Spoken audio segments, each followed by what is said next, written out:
Hello and welcome back to another episode. In this episode, it's Superhero Sunday. And we're going to talk about the weekly episodes that came out of all our favorite superhero shows and critique them on their editing and cinematography and sort. First off, we're starting off with the beginning of the week, and we're starting off with the first show of the week, so that will be Gotham. And Gotham, Jerome, oh my god. That's all I gotta say. Jerome's died. I can't believe he died. And I really believed he was the perfect Joker. Like, I mean, even though it's not what we kind of expected before the fact, but his acting is just so accurate. It is a perfect Joker. That's what I love in Joker, like a psychotic Joker. Although everybody loves Ledger, I did too, but I like the I like the psychotic not as more than I like the anarchist Joker. Now, I'm not the biggest Batman fan, but I've always loved Batman Beyond. But Gotham as a show is doing a fantastic job. It's shot out in New York, so it's beautiful scenery always. Like, the shots are so gritty and dark, and I love it. The cinematography on all the superhero shows are actually very impressive, especially for TV production. Like, compared to other shows that are on TV, I feel like the cinematography is not there as it is in these shows and as prevalent. One thing I would like to point out is Riddler's editing. Edward Nygma is amazing, and the two-tone schizophrenic arguments he has with himself is beautifully done in the editing. Like, that is something beautiful right there. Next, we're starting off with Flash, Tuesday. On Tuesday when I was watching Flash, they're usually they have very good editing, and for some reason I was kind of thrown off with the editing on Atom Smasher. If you don't know, Atom Smasher is kind of like an anti-hero. Like, he's been a part of the Suicide Squad, but he's also been a part of the Justice League, so he's an interesting character that he's really not very much screen time, and not a lot of people have read his comics. And when it comes to Atom Smasher, I expect it to be more of like a violent, like more of a violent, like, growing. And in the show, it kind of looked rubbery. Like, he looked almost like he was like those old, like, stretchy rubber, like they had like the Supermans, and I had the Hulk, I think, and you could like pull their arms in a stretchy. It looked like that, and I don't know if that was what they were going for, but personally, I felt like it should have been more. I felt like if they would have color corrected it a little bit better, and if they would have just done a little bit more attention on the CGI, like, it just felt a little too fake. Like, it took me out of the show. But something that blew me away with this on Flash and on Arrow is they started off with these long tracking shots, which are god-awful beautiful. Like, it's an amazing thing, and how they did it with Flash is they were shooting him, like, kind of him in his inside of his own mind, like going through Star Labs with, like, the whole process of what would happen and what he wished was still going on. I don't know if that made very much sense. So, next we're going to talk about Agents of S.H.I.E.L.D. Now, I'm really not. I mean, I love Marvel. I really do. They are great, and I love the comics. I love it. I love Civil War. I love all that stuff.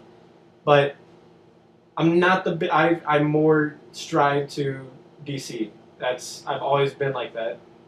Although, when I was really, really young, like, my first favorite superhero was Iron Man. He was the first superhero who figured out who he was, and, like, it's when I started getting into comics and stuff. But Agents of S.H.I.E.L.D., in the early episodes, I feel I'm happy, because in the earlier episodes it shows that they were trying to avoid showing Agent Coulson's hand. Like, I know it's easier to do it to avoid it because it's less work, but I feel like in this past episode that they put more effort to it. Like, they showed his hands more times than they did ever in the other episodes, and it looks good. I really do like it. But I do think, like, him bringing it back every single time, like, he always, like, every time someone points out, like, oh, I have a hard time, and he's like, oh, yeah, I know, too. I think it's a little too much now, but,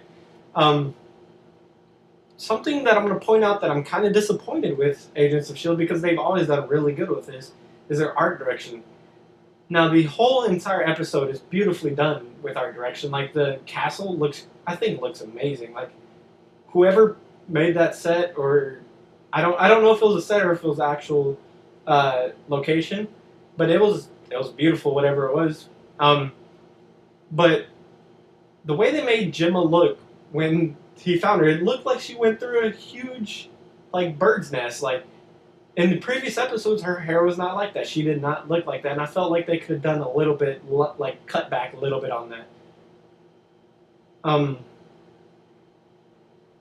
So now we're gonna lastly be talking about Arrow, and Arrow is my favorite TV show right now, and he's also one of my top favorite superheroes.